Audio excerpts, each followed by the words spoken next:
A na vás sa podívam takým úprimným zrakom dedinčana, toho, ktorý vyrástol tu pod Nízkymi Tatrami. A pôsobil som tam, na tej škole, kde Mariankovi zakázali deti učiť. To je v Banskej Bystrici SMP 20. A ja som tam odchádzal v 93. do dôchodku. No, mal som úprimný vzťah so zverenými mne žiakmi na základnej škole 6-9. Také to bolo pre mňa milé a zaujímavé, že som prichádzal k nevinným deťom s takou úctou, že som otváral dvere a myslel som si, Bože, čo donesiem do týchto nových stvorených srdiečok, ktoré sú odrazom lásky otca a matky. Dedina bola výhňa. Viete? Dedina bola výhňa jedincov, ktorí vyrástli pre tento náš národ. Ale môj otec mi povedal, vieš čo, ale ja som bojoval v prvej svetovej vojne a tam skončil carizmus a nastúpil leninizmus, bolševizmus. A v bolševickom vedení Lenina tam pod vlajkou červenej zástavy, pod tou Aurorou, boli Leninoví kamaráti, čiže priatelia, komplici. A tých môj otec mi povedal, vieš čo, synu môj, a tam ich bolo u Lenina 95% a to boli Židia. Ale medzi nimi boli tí, ktorí povedali, vraždite. A teraz áno, holokaust ani mne sa nepáči. Aj v našej dedine za povstania boli Židia, ktorí boli ukrytí tam za dedinou. A pri tom všetkom každý mal nad nimi zľutovanie. Ale vyrovnajme si tak problémy, aby sme ruka v ruke povedali, čo si ty spravil, aby bolo na svete dobre, aby neboli vraždy. A čo si ty spravil, aby si prispel k tomuto napríklad nášmu národu. A preto hovorím, že ako chlapec z dediny sme chodili do Slovenskej Lúči, do Spádovej obci, do Mešťanky. A táto moja sestra, ktorú som spomenul, že bola učnicou u Žilky, prosím pekne mi hovorí, zober toto, Jarko, na poštu. Máš svoj čas, nájdi si predstavku a zanes listy doporučené od všetkých priechodňanov, ktorí sme bývali na blízku. Obálky, kde bola napísaná, dajte milosť doktorovi Jozefovi Tisovi. A potom som sa doma dozvedel z rečí mojich rodičov aj blízkych. Zbytočne si nosil doporučené listy, že tieto zachránia.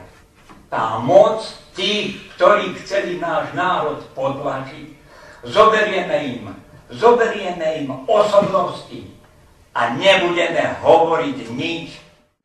Ja vás teda ešte raz vítam na tomto historicky prvom sneme ľudovej strany Naše Slovensko.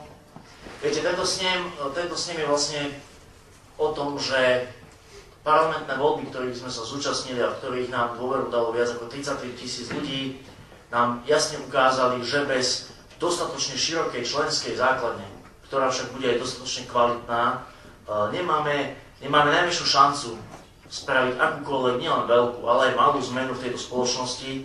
Nemáme šancu zmeniť to, na čo všetci nadávame, s čím sme nespokojní, zmeniť to k lepšiemu a zmeniť to, ako sa hovorí, na náš obraz. Chcem, aby sme ako strana ukázali všetkým týmto Gálovcom a všetkým Ficovcom a všetkým Radičovcom, že my nebudeme ako oni.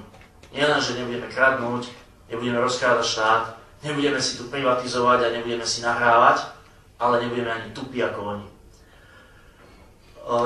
Nemám na dnes paradoxne pripravený žiadny prejav. Nemám ku vám pripravený prejav, pretože prejav sa hodí asi k nejakej príležitosti, keď sa o dačo bojuje. Čo sa týka tohto snemu, mám pripravenú len takú možno myšlienku, možno jednoduchú reč o tom, ako je tá zodpovednosť za Slovensko, ako je tá zodpovednosť za našu stranu, ako je tá zodpovednosť za nás a za vás, a hlavne za naše a vaše deti, na nás všetkých. Ako je tá zodpovednosť na tom, že ako sa všetci, čo sme tu, postavíme k tomu, čo bude ďalej, čo bude neskôr, pretože ja to vidím tak, že tí z vás, tí z tých všetkých ľudí, ktorí na internete alebo v mailoch vyjadrujú podporu našej strany, našej myšlienke, tak z tej skupiny ľudí práve tí, ktorí dnes sem prišli, ktorí si nenašli výhovorku, ktorých nesklodla choroba, ktorým nevadila diaľka, ktorí si našli peniaze na cestu, práve vy ste tí, s ktorými môžeme začať budovať úspešnú stranu. Vy ste tí, s ktorými môžeme počítať a na ktorých sa budeme môcť poliehať a spoľahnúť do ďalších volieb.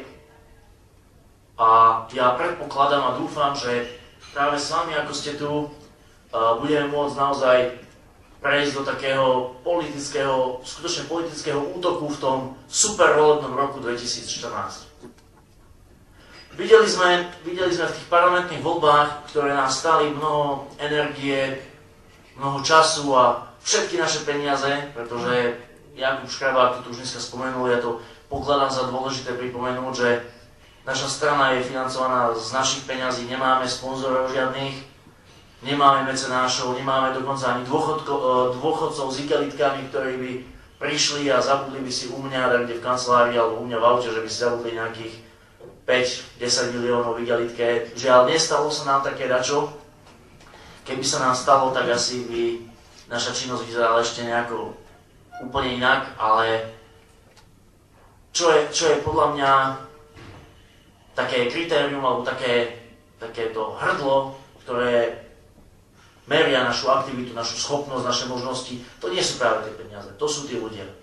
To sú tí ľudia, pretože skúste sa tak zamyslieť, čo by sa stalo, keby zrazu nejaký veľký čarodejník, Fedor Gál napríklad, ten je teraz v kurze, možno viete, že istá veľká vplyvná politická skupina okolo strany OKS spustila verejnú akciu za kandidatúru Fedora Gála za prezidenta Slovenskej republiky.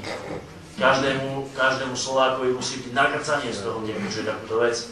Ale možno, že títo mocní čarodejníci by prišli, takto by luskli prstami a zrazu by sa stala taká vec, že ľudová strana Naše Slovensko by mala 100 milióny korún. Nebudeme v tej ich cudzej euromene počítať 100 milióny korún, ale nemala by tých ľudí, tých odhodlaných, verných priaznivcov a podporovateľov. Myslím, že taká strana by nedokázala vôbec nič. Preto ja som presvedčený o tom, že to jadro a ten základ strany musí byť v ľuďoch a nie v peniazoch.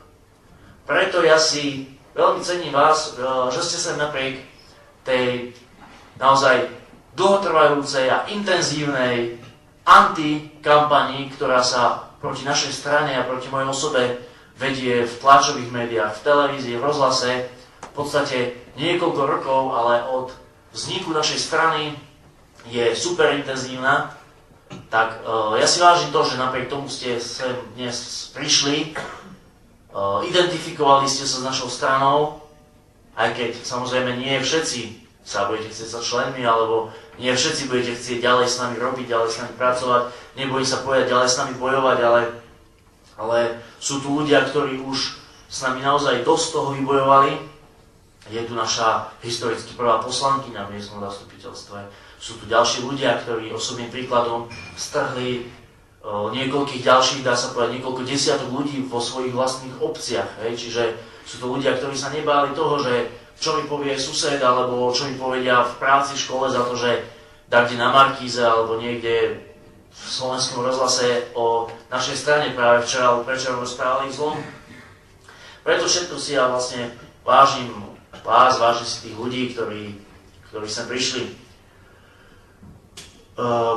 augusta 2009 sa vlastne náš boj za slušných ľudí proti zlodejom a parazitom, proti tým, ktorí nemajú úctu voči slovenskému národu, voči slušnému človeku, voči tradičnej rodine, tak 8. augusta 2009 sa vlastne tento náš boj pretavil z takej tej slovnej roviny do roviny reálnych skutkov, kedy sme sa fyzicky ako jediná politická strana, v podstate vtedy prípravný výbor politickej strany, postavili za ľudí, ktorí boli doslova, nie že týraní, doslova terorizovaní cigánskymi parazitmi, šarišskými chalanov.